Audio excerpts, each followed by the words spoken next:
자, 오늘 이야기할 주제는 리더 인재의 조건입니다. 참고할 서적은 초격자입니다. 이 책의 저자는 권호연 박사님으로 서울대 전기공학과, 한국과학기술원 전기공학 석사, 스탠퍼드 대학교 대학원 전기공학 박사, 삼성전자 대표이사, 삼성전자 고문입니다. 여러분들은 리더가 되기를 모두 다 원할 겁니다. 자, 초격자를 향한 첫걸음입니다. 이 책의 저자를 포함한 삼성 반도체 직원들은 아침마다 10개 항목을 외치고 일을 시작했다고 합니다. 그중 두 가지 구호는 나중에 이 책의 저자의 어떤 삶의 신조로 굳건히 자리 잡고 있다고 합니다. 그것은 바로 안 된다는 생각을 버려라, 큰 목표를 가져라입니다. 여러분들도 다 뻔하다고 생각할 수 있을 겁니다. 이런 단순한 것에 결국 힘이 있다고 합니다. 정말로 안 된다는 생각을 버리고 큰 목표를 향해 끊임없이 노력하면 결국 그 꿈은 현실로 된다고 합니다. 또 저자는 리더들을 만날 때마다 이 사람이 리더가 된 이유는 무엇일까? 어떻게 이 사람은 다른 사람을 이끌어가는 리더가 되었을까? 또 리더가 될 수 있는 사람에게는 어떤 특별한 조건이 요구되는 것일까에 대해서 계속 생각을 했다고 합니다. 오랜 직장생활 경험을 통해서 권호연 박사는 이런 얘기를 합니다. 자, 리더의 조건으로 저자는 리더의 자질은 본성에 의한 영향이 3분의 1, 훈련으로 얻어질 수 있는 부분이 3분의 2라고 생각한다고 합니다. 그래서 리더의 자질을 검증할 때 첫 번째로는 성장 과정에서 집안이 화목했는가, 어떠한 환경에서 교육받았는가, 어떤 종류의 필요한 교육을 받았는가, 그리고 선생님이 매번 강조하지만 인생에서 무엇을 가장 중요한 가치로 삼는가 등의 요인을 살피는 것이 의미가 있다고 생각한다고 합니다. 매번 얘기하지만 목표의식, 가치관을 정립하는 것은 삶에서 매우 중요한 거라고 선생님이 계속 강조합니다. 자, 본성으로부터 얻어진 내면의 덕목은 아래 세 가지로 요약된다고 합니다. 진솔함, 겸손, 무사역입니다. 다 좋은 말이면서 당연한 말이 되겠죠.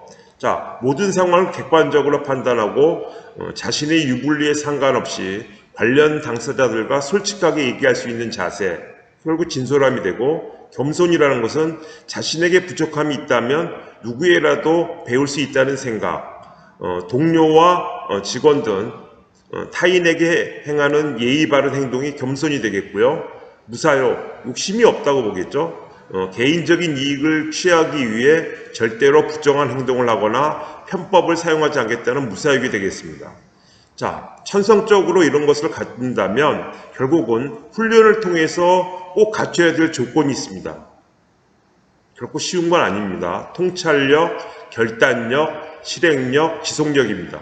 그렇지만 이것은 훈련으로 충분히 갖출 수 있다고 합니다. 그리고 지속력에 대해서 얘기를 합니다. 지금 그 리더가 회사에서 성공 가도를 달리고 있다고 해도 그것은 결국 현재에 국한된 일이라고 합니다. 모든 리더의 성공은 현재의 틀에 갇혀 있다고 합니다. 자신이 재임 기간 동안에 성과가 난다 해도 결국은 중요한 것은 그가 떠난 이후에 어려움이 생기면 리더의 중요한 덕목인 지속력 관리를 소홀히한 것입니다. 지속력이 없다면 그는 결코 성공한 리더가 아니라고 합니다. 위 조건을 골고루 갖춘 인물이 진정한 리더가 되겠습니다. 자, 회사에서 반드시 피해야 할 인재상입니다. 자, 첫 번째는 이 책의 저자는 남의 말을 경청하지 않는 사람, 겸손하지 않고 무리한 사람이라고 합니다. 둘째, 매사에 부정적이고 소극적인 사람입니다. 이런 사람들이 가장 잘 쓰는 말이 그건 어려운데요, 그건 안 되는데요입니다. 이렇게 소극적인 사람들은 결국 주위 동료들에게 부정적인 기운을 확산시킵니다. 세 번째, 뒤에서 딴소리하는 사람입니다. 공식적으로 논의할 때는 아무 말도 하지 않다가 못할 수도 있죠. 일이 조금만 잘못되면 바로 뒤에서 불평불만을 터뜨리는 사람입니다. 이런 사람들은 조직 문화를 해치고 내부의 소통을 방해한다고 합니다. 이런 사람이 되면 안 되겠습니다. 자, 인재의 유형에서는 지금 1번서부터 4번까지의 인재가 있습니다. 첫 번째는 선제적이고 적극적인 사람입니다. 본인 스스로 성취 동기가 강하고 호기심이 많아서 무슨 일이든 적극적으로 대처하는 사람입니다. 회사에서 이상적인 인재상이라고 합니다. 이런 사람들은 직장을 들어가는 경우도 있지만 나와서 자기 스스로 독립하는 경우도 많이 있다고 합니다. 자, 두 번째, 일반적인 사람이 될 수 있습니다. 개선 의지가 있고 반응하는 사람입니다. 자, 조건 반사를 생각하면 결국 A급 인재는 아니게 되겠죠. 그러니까 결국 B급 인재의 모습을 상상할 수 있는데 대신에 이런 유형의 인재들은 자신이 잘못이나 실수 혹은 부족한 점이 있다면 그것을 수정하겠다는 의지가 있는 사람입니다. 그리고 스스로 행동하기보다는 결국은 외부의 지시나 자극에 의해 움직이는 사람들입니다. 자, 3번과 4번입니다. 자, 소극적이고 무기력한 사람, 방어적이고 방해하는 사람. 현대 사회에서 이 3번과 4번 같은 인재들은 퇴장시켜야 할 사람이라고 얘기를 합니다. 그러니까 학생들 스스로도 자신의 어떤 그런 성격이나 어떤 생각하는 거를 계속적으로 고쳐야 되겠다. 만약에 3번과 4번 같은 성향이라면은 계속적으로 노력을 많이 해야 됩니다. 자, 미래를 준비하지 못하는 경영입니다. 첫째, 외부의 변화를 애써 무시하는 태도랍니다. 분명히 주변 환경이 변하고 있고 그 변화가 경영에 절대적인 영향을 미치게 될 것이라고 분명한데도 신경을 딴 곳에 씁니다. 이런 사람들은 대부분 과거에 성공을 경험했던 사람인 경우가 높다고 합니다. 자, 둘째, 외부의 변화에 매우 둔감한 반응을 보입니다. 결국 이건 리더로서의 통찰력이 부족해서 생기는 현상이고요. 세 번째, 외부의 변화에 대해서 오판을 하는 사람들입니다. 그들은 둔감한 것을 넘어서 엉뚱한 결정을 내린다고 합니다. 이런 리더가 되면 안 되겠습니다. 자, 리더의 계획입니다. 한 회사의 최고 경영자라면은 자신의 업무 중 절반은 변화를 분석하고 불확실한 미래를 준비하는 데 바쳐야 한다고 합니다. 지금 당장의 경영 이슈에 함몰되다 보면 멀리서 다가오고 있는 변화의 먹구름을 보지 못할 때가 있다고 합니다. 그 미래의 변화를 선제적인 조직의 변화로 이끌어갈 책임도 있다는 겁니다. 함께할 미래의 변화와 도전에 맞설 구성원들도 매우 중요한 존재입니다. 자, 핵심 역량에 올인하는 겁니다. 이 책의 저자는 예를 들어 화가가 되고 싶다면 당연히 최소한 수만 번의 대생을 통해서 자신의 실력을 키워야 한다고 얘기를 합니다. 누가 뭐래도 일단 그림을 잘 그려야 화가가 되는 법이라는 거죠. 그런데 화가가 되겠다는 사람이 오페라 극장에 들락거리면서 음악 공부에 관심을 기울인다면 탁월한 화가가 될 수 없다는 겁니다. 대학생들한테 이런 얘기를 한다는 거죠. 회사원도 마찬가지입니다. 그 사람이 위대한 화가고 되고 난 후에라면은 다른 문제가 되겠죠. 따라서 신입사원들, 대학생들도 마찬가지라고 볼 수 있겠죠. 신입사원에게는 핵심 역량이 중요합니다. 화공회사에 취직한 신입사원에게 필요한 것은 화공에 대한 전문적인 지식, 자격증이 되겠습니다. 경영학에 대한 지식이나 경험은 아니라고 얘기를 합니다. 자, 리더가 독서광이 되어야 하는 이유입니다. 이 책의 저자는 가장 쉽고 효과적으로 실력을 키우는 방법은 바로 책을 읽는 것입니다. 끊임없는 독서야말로 실력을 키울 수 있는 최선의 방법이라고 합니다.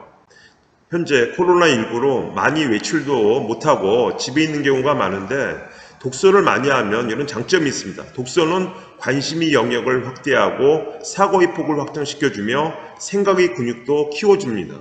판단력을 정교하게 만들어주며 온갖 복잡 다단한 상황 속에서 그 책의 주인공들이 어떻게 그 환경을 대처하는지를 보면서 결국 상상력의 힘을 기르게 된다고 합니다.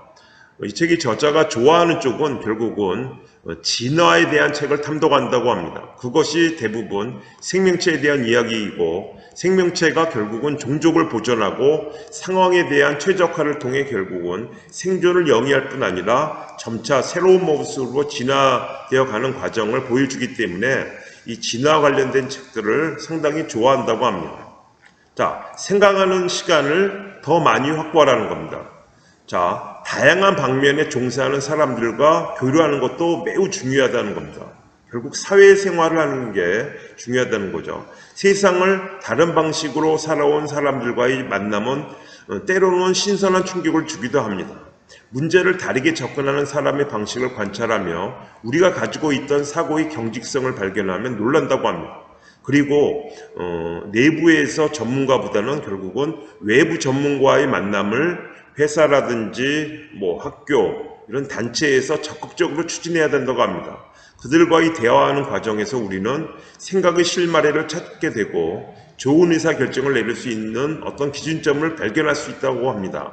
그리고 책을 읽고 그 분야의 전문가들에게 들은 의미 있는 이야기를 종합해서 읽는 것에서 끝나면 절대로 안 되고 자신의 생각을 만들어가야 한다는 겁니다. 그리고 자기가 맡은 조직에 어떻게 활용해 볼까 생각하고 적용해 봐야 된다는 겁니다. 매우 중요한 얘기 같습니다.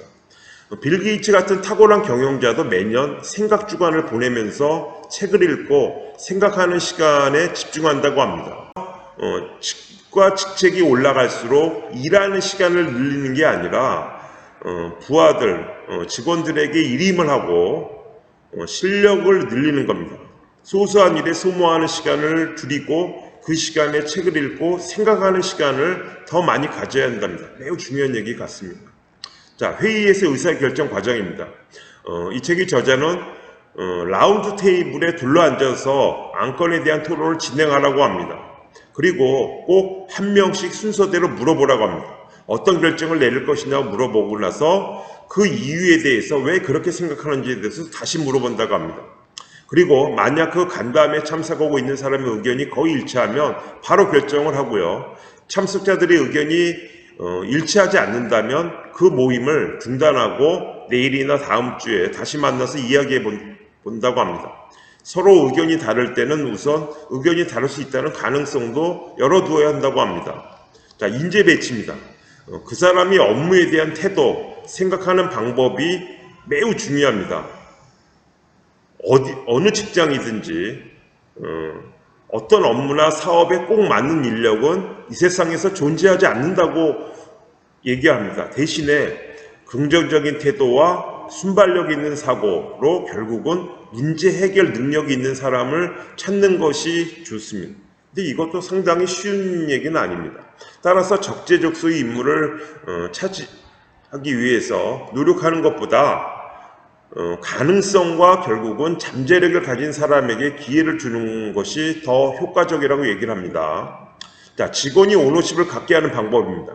자, 이것도 아주 매우 중요한 것 같습니다. 자, 부하에게 업무를 위임하는 것입니다.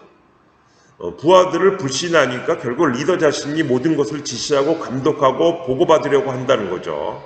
따라서 꼭 직원들에게 권한 위임은 꼭 필요합니다. 그런데 권한 위임은 꼭 필요한 것이지만 가끔씩은 또 관리자나 위에 있는 사람이 지시를 내려야만 하는데 이럴 때 하나의 팁을 얘기를 합니다. 직접적인 지시보다는 질문 방식으로 하라고 얘기를 합니다. 자, 김 부장 당신 제안도 괜찮지만 내 생각은 이런데 당신은 내가 가지고 있는 이 제안에 대해서 어떻게 생각하느냐고 다시 한번 물어봅니다. 사실 상사의 질문에 대해 그 자리에서 반대 의견을 내는 부하는 거의 없습니다. 만약 반대 의견이 있으면 검토해보고 다시 보고하라고 말합니다. 자신의 생각을 정리할 수 있는 시간을 주는 거죠. 그러면 다시 보고할 때 결국은 자신과 상사의 안을 비교해서 더 좋은 방법을 제시한다고 합니다. 여기에서 중요한 겁니다. 부하들에게 제가 내린 지시를 지시로만 받아들이지 않게 된다는 거죠. 지시가 결정되는 과정에서 결국은 직원은 자기의 의견도 반영되었다는 생각을 하게 된다는 겁니다. 이게 매우 중요한 것 같습니다. 자, 실패에도 독창성이 필요합니다. 자, 위기와 시련에 직면하고 때때로 경험하게 되는 실패를 통해서 우리는 결국 면역력을 얻게 됩니다. 자, 거듭되는 역경을 극복해 나가면서 우리는 우리 몸의 저항력을 점차 기르게 됩니다. 그래서 실패를 두려워하지 말라고 격려하는 사람도 많습니다. 특히 젊은 시절에 경험하는 실패는 결국은 인생에 큰 도움이 된다고 합니다. 대부분의 학생들, 여러분들 중에서는 실패가 두렵기 때문에 시도조차 하지 않는 경우도 다반사입니다. 예를 들어 남의 문장을 도용하는 사람은 실수하지 않습니다. 맞춤법도 맞고 말의 논리가 정연할 것입니다. 남이 쓴 글을 그대로 따라 적었기 때문이겠죠. 하지만 그것은 자기 글이 아닙니다. 그런 사람에게 전혀 다뤄보지 않은 새로운 주제의 글을 써보라고 하면 난감해합니다.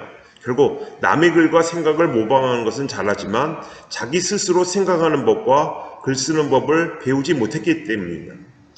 또 신입사원 선발할 때 자기 주도적 문제를 가지고 씨름한 것인지 아니면 남이 시킨 일을 하다가 실패한 이야기를 하는지를 꼭 구별해야 됩니다.